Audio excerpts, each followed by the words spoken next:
Mohon izin, saya Khalilur Rahman, peserta PKA Angkatan 19 NDH 03.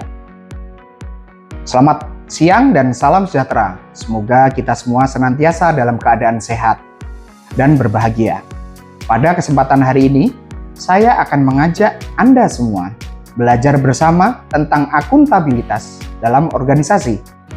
Hari ini, kita akan membahas sebuah topik yang krusial dalam konteks administrasi publik, yaitu peran seorang pimpinan dalam membangun budaya akuntabilitas dalam organisasi. Untuk memberikan pemahaman yang lebih konkret, kami akan mengulasnya melalui studi kasus nyata di lingkungan keimigrasian. Yang pertama, fondasi kepemimpinan dan tantangannya. Dalam setiap organisasi, pemimpin ibarat arsitek budaya. Mereka bukan sekedar manajer yang mengarahkan tugas, melainkan figur yang membentuk nilai, etika, dan norma. Dalam konteks keimigrasian, di mana pelayanan publik bersentuhan langsung dengan isu-isu sensitif seperti kedaulatan negara, keamanan, dan hak asasi manusia, tuntutan akan akuntabilitas menjadi sangat tinggi. Kita ambil contoh, kami sebagai Kepala Bidang Tempat Pemeriksaan Imigrasi selalu mengarahkan atau melakukan apel, briefing pada anggota untuk bekerja baik sesuai dengan SOP. Kami juga melakukan internalisasi kepada anggota apabila ada permasalahan yang sedang viral terkait keimigrasian. Hal ini memberikan gambaran kepada setiap anggota bahwa setiap tindakan yang salah dalam bertugas akan memberikan kerugian bagi diri sendiri maupun institusi. Perlu kita pahami bersama, sebagai seorang pemimpin juga harus aktif menggerakkan anggota untuk selalu meningkatkan kompetensi guna mendukung pelaksanaan tusinya. Seperti kita aktif mengarahkan anggota untuk mengikuti diklat, short course, ataupun MOCC. Sebelum adanya intervensi kepemimpinan yang transformatif, seringkali kita melihat fenomena yang disebut budaya akuntabilitas yang rendah. Ciri-cirinya meliputi alur kerja yang tidak transparan, pertanggungjawaban yang tidak jelas, dan kecenderungan untuk menghindari kesalahan. Dalam kondisi ini, pelayanan akan menjadi sangat lambat, tidak efisien, dan yang paling fatal, kepercayaan publik akan terkikis. Baik, yang kedua adalah studi kasus transformasi di kantor imigrasi. Mari kita ambil contoh kepemimpinan yang berhasil membangun budaya ini, yaitu di kantor imigrasi. Ketika seorang pemimpin baru dilantik, ia dihadapkan oleh tantangan yang besar. Ia menyadari bahwa perubahan tidak hanya fokus pada perbaikan sistem, melainkan harus dimulai dari perubahan pola pikir dan perilaku staf ataupun anggota. Langkah pertama yang diambil adalah membangun prinsip transparansi total.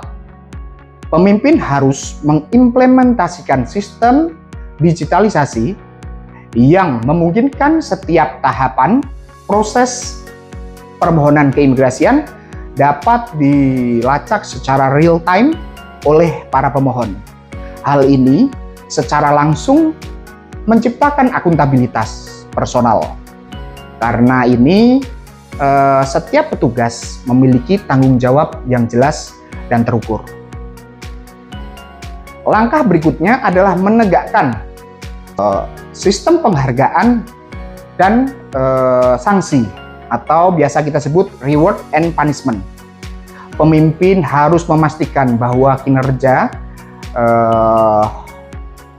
yang luar biasa harus didasari pada integritas serta efisiensi. Mendapatkan apresiasi yang layak menjadi tanggung jawab seorang pimpinan. Kemudian memberikan sanksi juga menjadi tanggung jawab seorang pimpinan. Penegakan hukum internal yang konsisten mengirimkan pesan yang kuat kepada publik bahwa akuntabilitas bukan suatu pilihan, melainkan suatu kewajiban. Kami ambil contoh di tempat kerja kami sebagai Kepala Bidang Tempat Pemeriksaan Imigrasi. Kami selaku Kepala Bidang TPI memberikan usulan reward kepada Kepala Kantor untuk anggota kami yang memiliki dedikasi tinggi dalam bekerja. Sebaliknya, punishment juga kita berikan kepada anggota kami apabila ada anggota kami yang bertindak di luar SOP. Dalam hal ini, di bidang TPI akan dilakukan berita acara pemeriksaan ataupun BAP kepada anggota tersebut untuk kemudian kami usulkan kepada Kepala Kantor hingga akhirnya akan diberikan teguran lisan ataupun teguran tertulis. Dalam konteks ini, kami sudah memberikan satu punishment kepada salah satu anggota yang bertindak di luar SOP sehingga keluar hukuman kedisiplinan. Namun, akuntabilitas tidak dapat dibangun hanya dengan aturan. Elemen terpenting adalah membangun trust, kepercayaan. Elemen terpenting adalah trust ataupun kepercayaan. Pemimpin harus membuka ruang, komunikasi dua arah, mendengarkan masukan dari staf ataupun anggota, dan melibatkan mereka dalam perumusan kebijakan baru. Dengan demikian, staf merasa memiliki tanggung jawab atas sistem yang akan mereka jalankan, bukan sekedar pelaksana perintah. Dari studi kasus ini, kita dapat menarik kesimpulan bahwa peran pemimpin dalam membangun budaya akuntabilitas sangat esensial. Mereka tidak hanya bertugas membuat kebijakan, tetapi juga menjadi teladan yang menginternalisasi nilai-nilai integritas. Dengan kepemimpinan yang kuat, sebuah organisasi dapat bertransformasi dari sekedar birokrasi menjadi sebuah institusi yang melayani dengan integritas dan profesionalisme. Demikian, terima kasih, salam hangat.